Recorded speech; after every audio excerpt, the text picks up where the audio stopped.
It gives me great pleasure to introduce, this is the moment we've all been waiting for. We've had some phenomenal presentations, and I'm excited to introduce Eric Battis, president of Real Eats. Eric is a legend in the culinary world. He was the head chef at various Michelin restaurants, including Morimoto's, one of my favorite restaurants from a long time ago, and Jean-Georges. He also became the corporate executive chef for Star Restaurants, where he managed numerous locations across the country, including Le Coucou and Budokan. Eric also has a distinction of being a former contestant on Iron Chef America. More recently, he transitioned to senior operating roles, where he focused on scaling culinary operations nationally, including actually when at Good Uncle, where he joined toward the end, and later became the co-head of a division of Aramark. So we actually met through Good Uncle, and then we worked with Wiley Cirilli, our co-CEO at Good Uncle. Besides being a great chef and operator, I know you all received packages today, and I'm looking forward to having Eric talk more about how to make this meal. Eric is a true innovator, as is Dan. The two of them just love tinkering and trying to find ways to improve food quality, to make food tastier, healthier, and fresh. And the impact that they both have had on this company since we started with tracking this company has been just incredible. So I hope you'll enjoy this next segment where Eric will show us how to make a blueberry oatmeal. Jackson will end the program and speak to Dan for a few minutes before we open up the Zoom to celebrate with a toast. So I'm turning over to Eric. Thanks for that intro, Somak, and really happy to be here. I'm happy to get into the kitchen and have some fun. So as Somak said, we're going to be making the baked blueberry oatmeal today, topped with New York State maple cream. Baked blueberry oatmeal is really an interesting, it's really an interesting recipe. A lot of people, obviously oatmeal is a super popular breakfast food. Baked oatmeal is a variation on that. Really, it's the reason that that baked oatmeal exists is that a couple things. Number one, making oatmeal conventionally, there's obviously instant oats in the microwave, but making oatmeal conventionally in a pot could potentially require a lot of stirring, a lot of sort of standing over that process. If you're using steel cut oats or an oat like that, it could take quite a while to be able to do that. So if for whatever reason you wanted to sort of do a single stage process and into the oven and have something ready, it's really good for large groups. So you can make a lot of it at once and not have to get out a giant pot and continuously stir for 40 minutes while the oatmeal cooks. The other thing is that you can really make it in advance because really, like when you make oatmeal, there's like this hydration factor where once it's cooked, you kind of have to eat it like immediately. With this, you're making something a little bit more akin to like a coffee cake or something that you would sort of eat as like a pastry, which is actually really nice to be able to do that as well. Baked oatmeal has some interesting origins, with the Amish cuisine as well as Scottish. We are basing this recipe on rolled oats. So not to go into too much detail and history about specific ingredients, but and you could do some variations with this, but we're going to start this recipe with the dry ingredients, and we're going to start with the oats. So these are rolled oats, also known as old-fashioned oats. Just to talk very briefly about the different types of oats. Oats start as a whole grain product called groats, right? This is a very heavy sort of unprocessed product. If it is chopped very coarsely, it's considered steel cut oats. Those are actually my favorite form of oats for oatmeal. You have to cook them a long time. They sort of retain their structure. It's almost like little grains of rice that are broken up, and that's the least processed oat. Next on sort of the processing is our rolled oats or old-fashioned oats, which we're going to be working with today. These oats are lightly steamed, so they're partially cooked and then dried and rolled so they have a bit of texture. So the reason that you use old-fashioned oats instead of the even more processed version of oats, which is instant oats, is to retain a bit of that texture. Instant oats on the furthest end of the spectrum are what you would get, like, you know, the microwavable oats. Basically, those are fully cooked and then dried. And that basically, you know, they require very little sort of water to hydrate, and it's you know, a partially cooked product for convenience. You can substitute instant oats for this, but you're going to lose a lot of texture. I would not recommend substituting steel cut oats for this, because really it's just like a different type of product that really needs to be cooked very sort of slowly with a lot of stirring. So we're going to start this recipe with 2 cups of rolled oats, and we're going to basically do all of the dry components and then all the wet components, and we're going to mix them. It's really simple. So this, we're going to put the 2 cups of rolled oats into a bowl, and then we're going to add, you know, basically the other dry ingredients. So right here we have chopped pecans. You could buy them chopped. You could chop them yourself. These happen to be chopped already, so, you know, I'm not going to go through the process of pretending to chop them for you. But basically, this is about 1 1/4 cups. We're going to take half the volume of this of the nuts and actually put it into the oats. The other half we're going to reserve to actually put over the top. It's sort of nice to get you know, the nuts mixed, interspersed in the baked oatmeal itself, but you want sort of some on the top as well. No need to measure. This is really not that finicky of a recipe. So far we have oats and we have pecans. Then we're going to add some spices. So this is 1 teaspoon of cinnamon. I'm going to put that in. Really, this is like an 1/8 of a teaspoon of cardamom. Cardamom's like pretty flavor forward, let's say, and this is a smallish recipe. I would say that, you know, if you want to get out your little measuring spoon, that's fine. But like really, it's like maybe like a 2-finger pinch. It's one of the things from the chef world. You know, I remember it was like 2-finger pinch, 3-finger pinch. That's actually like a form of measurement for chefs who are working in a commercial kitchen. After that, we are going to add really just a pinch of salt as well, just to sort of round out the flavor. Because this is being treated as a baked good, there is a little bit of leavener in here. So this is some baking powder. And the baking powder is in there just to create a little bit of leavening. There's some recipes for baked oatmeal that do not have a leavener in it. Those types of oatmeal, baked oatmeal, sometimes are a little bit more porridgey. Like if you were to eat like a crumble or like a pie or something a little like looser, that's certainly fine if you don't have this. But we're going to add it because we're going to make something that has like a good amount of structure to it so that we can cut it into sort of a block. All right. So this is basically the dry components. We're going to just basically mix them together. This is really simple at this point. All right. I will take a pause here and take a picture so that everyone can see the contents of the dry. Try to get my feet out of the picture.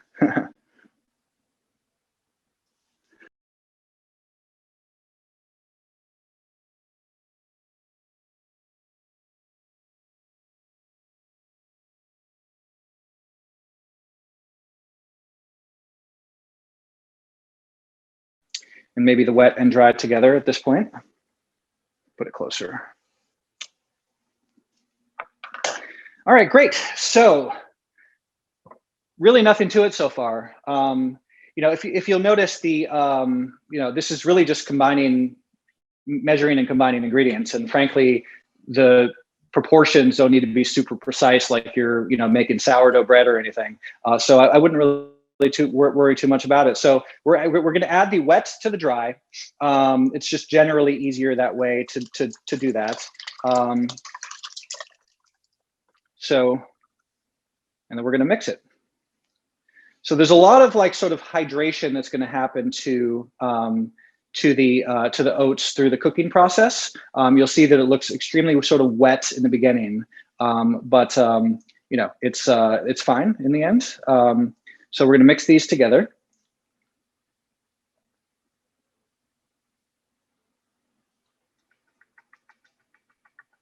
Sometimes it's actually good to let this sit for a little bit. so that some of the liquid could be absorbed into the oats themselves. But it's not really necessary for the purpose of this demo. I'll just show you how it would typically be done. So that's basically sort of it at this point. We're going to mix that into the into like a baking pan. We would top with some of the pecans and some of the remainder of the blueberries, just to distribute some of the blueberries to the top. If you want to get really ambitious, you could put a layer of blueberries on the bottom first before you pour the contents on, and then another sort of layer of blueberries on the top as well.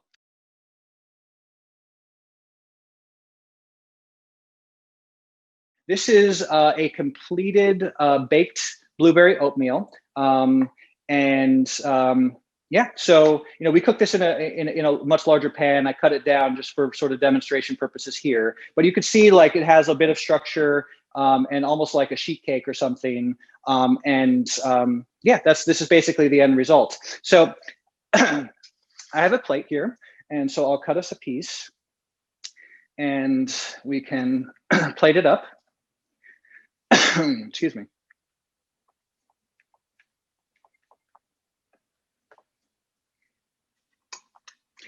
And this is great for doing it in advance, because you can sort of imagine, having this and, being able to pull it out throughout the day or the next day or whatever.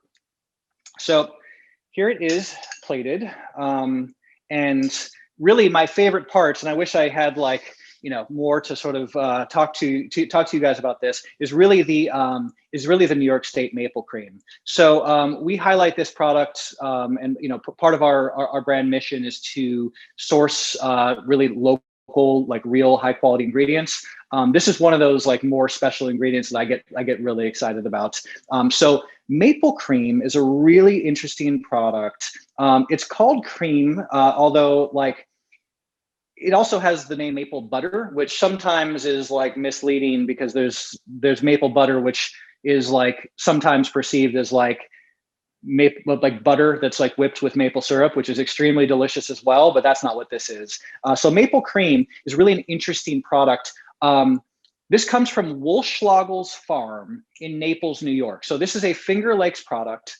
Wolschlagel's farm started 20 years ago. They started with 45 taps in their on maple trees in their orchard, and now they're up to 4,000 taps. Really great New York State story, and an impeccably beautiful product, like really, really super high quality product. I'm not sure that you can find better maple syrup or maple cream really anywhere in the country. And maple cream's a lesser known sort of, I don't even want to call it a byproduct, but it's like a variation on maple syrup, because it is made of just pure maple syrup, and it just goes through this sort of interesting cooking step. So how you make maple cream, not that any of you would want to try this, basically is you take maple syrup, and usually use the grade A stuff, the good stuff at this point, and you bring it up to a certain temperature. You cook it essentially to like 230 degrees or 235 degrees. There's a very specific temperature you take it to, and with like a candy thermometer. And then you drop it to about 130 degrees. So you raise the temperature and you drop the temperature. Very similar to candy confection making. There's a lot of sort of candy sugar treatments that are done in exactly a very, very similar way. So you're actually changing the cell structure of the sugars in the maple syrup through temperature change. And basically when you brought it up to the high temperature and dropped it to the lower temperature, you're not dropping it low enough where it starts to like crystallize at this point. At 130 degrees, you essentially start whipping the product. So if you were to make this at home, you would like bring it to 130 degrees, put it into a bowl, and very specifically start whipping, not with a whisk, not in a KitchenAid mixer with a whip attachment, but with a wooden spoon. So this is like the tradition, the history behind making maple cream. You have to use a wooden spoon for it, because apparently if you use a whisk, it'll ruin the product and you'll get sort of a weird outcome. I have never attempted to make maple cream. There's been times where, at Real Eats, or, times back in my chef days, when we were using maple cream, it's not that common of a product. So the thought has crossed my mind, what if we can't get it? What if we have to make it? So I that's why I know how it's actually done. But really, you should just buy it. And it's a really wonderful product. So you can see here, it has like a very sort of like, I would describe it as like, sort of like maple frosting or icing or something. It's just this wonderful product. When it's cold, it's sort of quite dense, but truthfully, this is like my favorite texture for it. It's like, has this like sort of like fudginess to it that I think is just wonderful. So you could top it with as much of this New York State maple cream as you'd like. You can see it sort of just drapes over it. Or if you want, you could warm it up and it'll like coat it a little bit more evenly. If you heat it all the way up, it'll sort of take on the texture of maple syrup again. But because it's gone through this temperature change, it's really changed at the like sort of molecular level. Once it cools down again, it'll like re-solidify, which is sort of an interesting occurrence here. So this is the home version, if you were to make this from scratch, of the Real Eats blueberry oatmeal with New York State maple cream. Thank you, Eric. That looks absolutely delicious. I hope everyone had a chance to prepare the meal, and I hope all of you also have a chance to try some of the snacks that Really's provided in the box that you all have been shipped. So really excited to introduce you to the founder and CEO of Real Eats, Dan Wise. For those of you who don't know, Dan and I first met over 2 years ago. I was really impressed with his vision for how he planned to create safe and healthy food through Real Eats, but we felt it was a little early for us when we first met. Fast forward 2 years, and we saw that this company has been a real rocket ship. We are incredibly passionate about the food. We actually have made Real Eats our own meal plan at home. But we're also excited to have played a role in introducing Dan to the now president, Eric Battis. Eric was on the senior team at Good Uncle, and actually to this day, Dan and Eric have not met, but they have found ways to really work well together despite never meeting. And I'm so excited to actually turn it over now to Dan, who is a resident mixologist at Real Eats, to talk to us about how to make an old fashioned. Over to you, Dan. Thanks a lot, Somac. You know how much I love making drinks, especially this time of year when I love to make my old fashions. So making an old fashioned is actually pretty easy. It's certainly much easier than cooking for me. So what you do is you start with your favorite bourbon and an oversized ice cube. You could also get some sugar cubes. I personally like sort of raw, brown, organic sugar, but no need to be picky there. You can also bring to the table here or to the bar some Angostura bitter. You're going to need a little bit of water, and you're going to need some orange peels. All right. Now, of course, if you would like to make an old-fashioned for you and your significant other, or for you and then for you again, all you really have to do is just double up the ingredients. All right. So let's get started. I'm going to try to do this efficiently. You're going to see how easy it is. And here we go. So now the first thing that you do is you just drop a sugar cube into your old-fashioned glass. I'm using a Scotch glass. I love to have like sort of a nice, elegant crystal glass to do this with. It just makes the drink so much tastier for some reason. Don't know why, but it always works out that way. So then after that, you're going to add a couple of dashes of Angostura. Okay. These are actually super tasty, and you just kind of dash it in a couple times in there, and you should be good to go. Once you have done that, we're going to add just a splash of water into the glass as well. Not much, just a touch. And we're going to stir it up just to dissolve everything a little bit. The sugar cube will take probably a few moments to dissolve. Sometimes it takes a few moments longer than a few moments. So you just kind of keep stirring it up, okay? And then the next step will be to pour two, hopefully it starts dissolving on its own. These are like really solid sugar cubes for some reason. You're gonna pour 2 ounces of your favorite bourbon into the mix. There's 1. And there's 2. And then just in case I missed a little, throw a little extra in there, okay? Just for good measure, as they say. Now, the sugar cube, believe it or not, is still dissolving. So I don't suggest you use these raw organic sugar cubes. They're absolutely not necessary. I'm gonna just stir it up a little bit more, okay?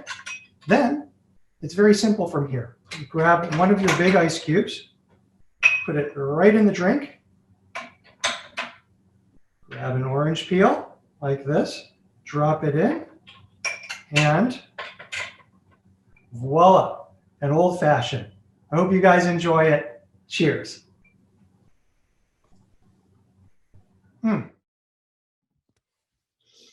Awesome. Well, we made it. Thanks to everyone for joining, and special thanks to Eric and Dan for that primer.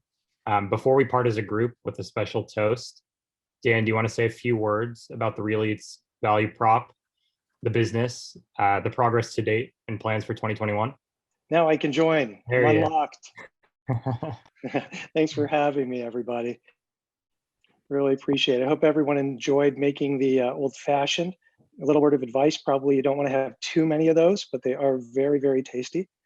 As you guys, probably know at this point, I was not the legend in the culinary world like Eric was, as Somak pointed out, but I was the one that couldn't cook and started a meal delivery business and partnered with Eric, thankfully. So I'll tell you a little bit about that. And again, I really appreciate being here and having the opportunity to showcase Real Eats a bit. So Real Eats is a Geneva, New York-based subscription meal delivery company that makes it simple for consumers to enjoy nutritious real food and reduce food waste. Our core product are the sous vide meals that you probably all received in your gift boxes by now. They're vacuum packed to lock in the flavor, the freshness, and the nutrition while keeping the meals naturally fresh in the fridge for a week and allowing for a perfect retherm in boiling water in just about 6 minutes. In our first year of operation, 2018, the company sold $2.2 million worth of these meals. And we came close to doubling that in 2019 with sales of $4.2 million. That year, we also won the $1 million grand prize at the Grow New York Food and Ag competition. 2020, we ended the year with $8.4 million in gross revenue, more than doubling our sales from the previous year. We had 19 meals on the menu and shipped to consumers in 28 states, mostly, well, actually all Eastern states. And as Somak mentioned, 2021 is also off to a great start. We're seeing some absolutely explosive growth. Revenues are up about 40% since January 1st, 300% year over year over the same period last year. Sorry, 300% year to date over the same period last year. And our customer acquisition costs have come down. Customer lifetime orders are up by about 33%. And the company is tracking annualized net revenue of $17.2 million currently. And that's up from $11 to $12 million late last year. So we're projecting about $20 million in sales for the year. Looking forward, we'll soon be taking some of the lessons we've learned over the past few years and using them to launch our mix and match program in Q2. This is a game changer. It will offer consumers over 8,000 meal combinations to choose from while streamlining our own operations and fast tracking margin growth. We'll also solve for the lack of variety and personalization that the meal delivery space has been challenged with.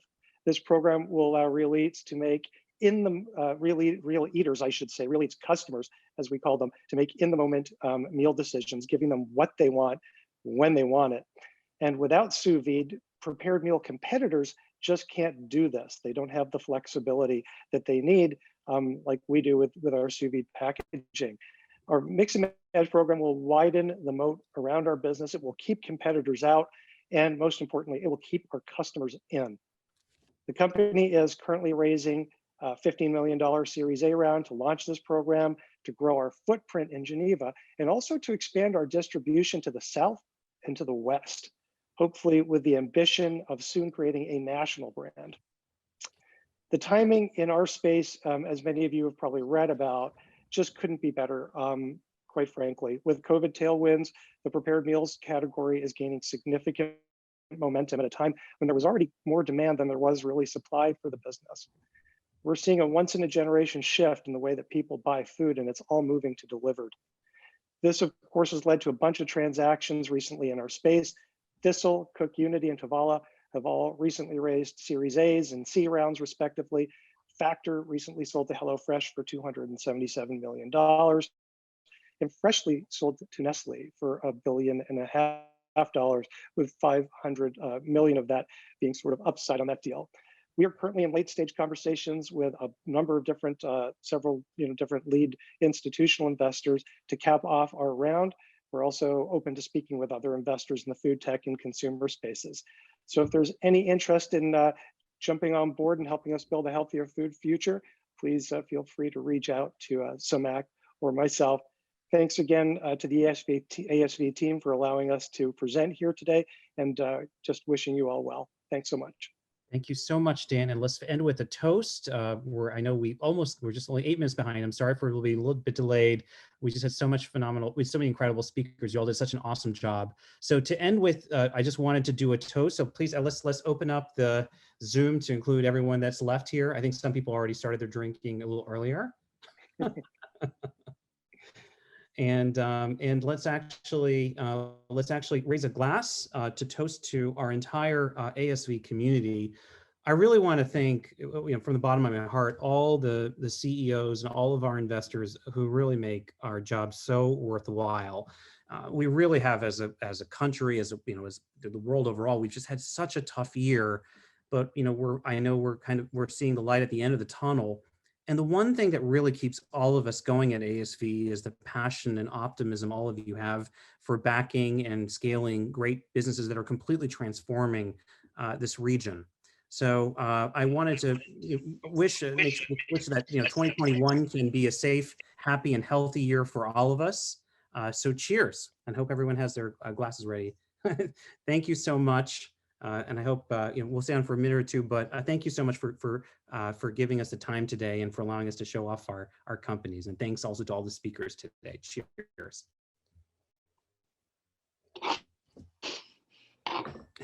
Hear, hear. Nice job, folks. Thank you, guys. I can see familiar faces from across. Cheers. Cheers. And thanks. Thank you guys so much. Cheers, everybody. Cheers, everyone. And I hope everyone does. Actually, I know Eric Dan was talking about the release round, but I hope everyone is enjoying their release meals. And if anyone has any questions.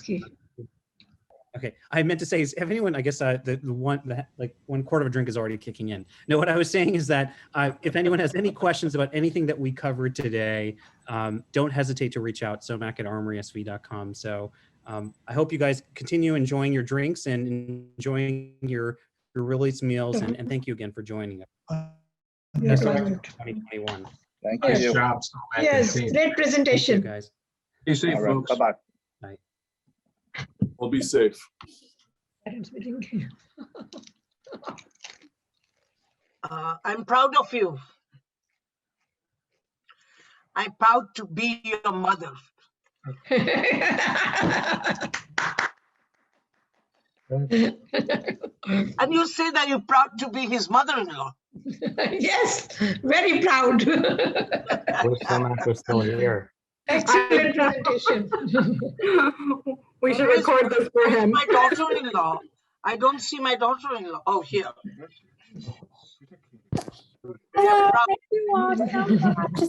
We are proud of to have you as our daughter-in-law. Yeah. Okay. Excellent.